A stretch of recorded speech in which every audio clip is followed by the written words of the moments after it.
plus 3 Occitanie et l'Institut national de l'audiovisuel français présentent Histoire du ciel. Parmi les carrières préparées par l'ENAC, celle de pilote de ligne est sans doute la plus prestigieuse et pour la première fois, une jeune fille a eu accès cette année à cette formation.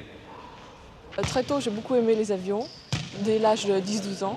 Quand je les voyais passer en l'air, j'avais envie de monter dedans. Et j'ai attendu le jour où je pourrais vraiment piloter toute seule. Bon, alors, mademoiselle Brezin, s'il vous plaît.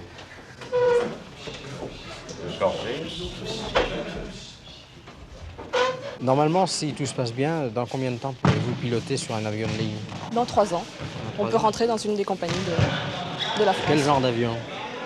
Des avions comme la Caravelle, par exemple. Est-ce qu'il n'y a pas des problèmes de force physique qui se posent pour une femme qui veut, comme vous, devenir pilote? Dans les avions modernes, non, de moins en moins. Mais il est certain que dans les cas de panne surtout, il y a besoin de force, mais enfin une femme peut quand même le faire. Je vais vous donner quelques exemples. Lors d'une panne au décollage, par exemple, si l'on coupe un turbopropulseur d'un Nord 262, alors là, il faut bien s'accrocher aux manches pour tenir l'appareil. Ou encore en DC-8, si jamais il y a une fuite hydraulique, à ce moment-là, il y a panne de servo-commande. Et il faut faire un effort aussi assez important sur le manche. Mais je crois qu'une femme peut y arriver de toute façon et il n'y a pas de problème.